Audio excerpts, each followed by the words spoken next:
We're doing a program which is very unique. Those of us who have been surfing for 40 years or longer know the value of surfing, how it builds self-esteem, how people can focus in on their life. And this is what we want to try to do. I think the program is perfect for a lot of today's inner city youth. It'll teach them all the things that they're not getting from the educational system.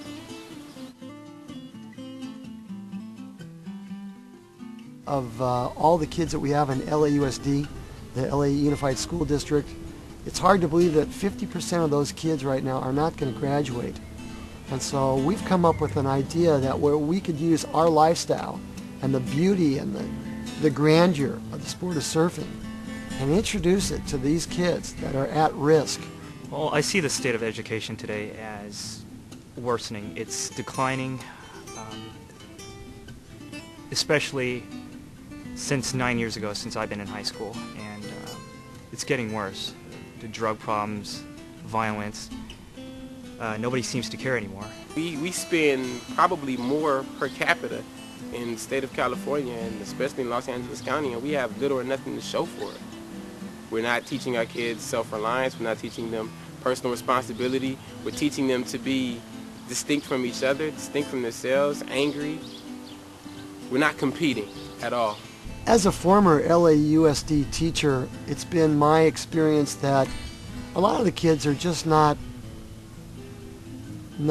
developing study habits, study skills, coming to school not properly, not having had a proper breakfast, for example, eating junk food, spacing out on too much sugar, salt.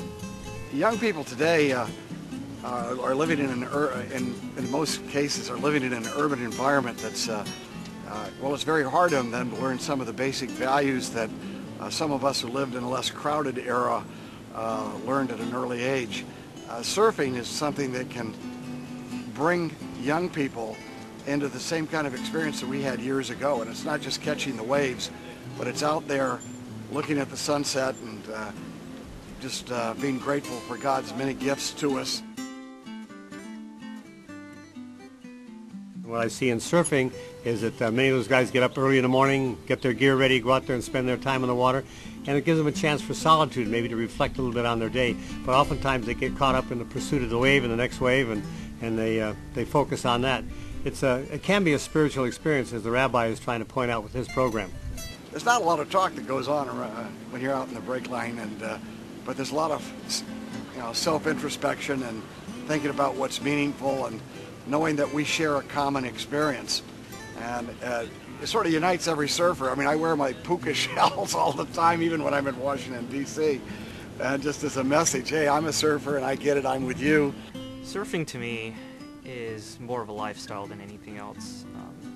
It helped me appreciate life, helped me appreciate nature and everyday living.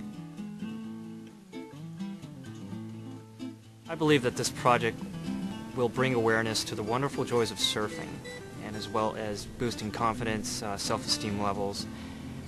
It's these little things that will incorporate in everyday life. We need to instill them self-esteem, value, having done a good job, having done a great effort, turning in their stuff in on time, proper attitude and respect toward the teacher. All that comes through the surfing lifestyle. One of the great things about trying to recruit these young people and get them to the beach and get them out in the water and understanding nature's power and God's power in their lives, this is something that's going to break a cycle, but it also will speak to their inner heart. And I have no doubt that getting young people who are trapped in the inner city or young people who are on the wrong path out surfing is going to do great things for their soul and could turn their lives around. Some of the greatest athletes in the world I had the privilege to connect myself with. And the only thing that I can say after 42 years of surfing is that hard work, diligence, never giving up, there's no substitute for those. And this is what we need to inculcate in our students. The need to make change became apparent to me in a really major way on May 9th.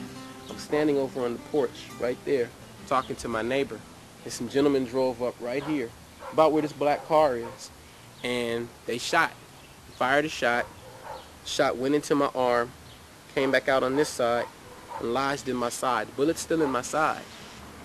I managed to get into the house, call 911, and the doctors told me I was very fortunate. That if it hadn't hit my arm, it would be a different story today.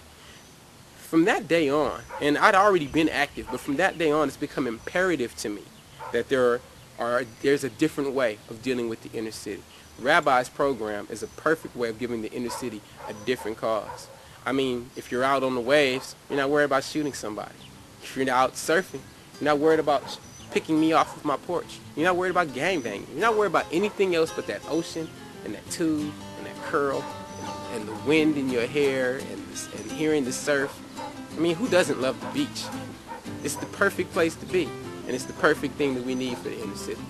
Kids that are having problems with their parents, kids that are in juvie doing time, kids that have got a rap sheet, kids that are hooked up on drugs. Those are the kind of kids we need in our program. And once the educational system sees that these kids are making it, that these kids have developed their self-esteem, they're no longer chilling out around the corner, rather than they're spending time doing their work, keeping their nose out of trouble, working out hard, watching their eating habits, improving their study skills. Once this becomes known through the diligence of our program, the rigorous efforts that the kids are going to make in our program, I believe that we're going to be turning a few heads. So there I was in the White House at a meeting supposed to deal with policy, etc. And I was wearing my puka shells when I came in. I was a little late, I have to admit. And the president stopped the meeting and he walks up to me and says, "What is this all about?" And he grabs these things. And I said, "Well, those are puka shells." "Well, what's it mean?" I said, "Well, that means that I've caught a 50-foot wave." He says, "A 50-foot wave? You were on one of those?" I said, "Yeah, it also means that when I was in that wave, there was a shark in that wave, and I grabbed him by its tail, and I pulled it right onto shore and beat it to death with my surfboard." And that's Rabbi when he got a little suspicious.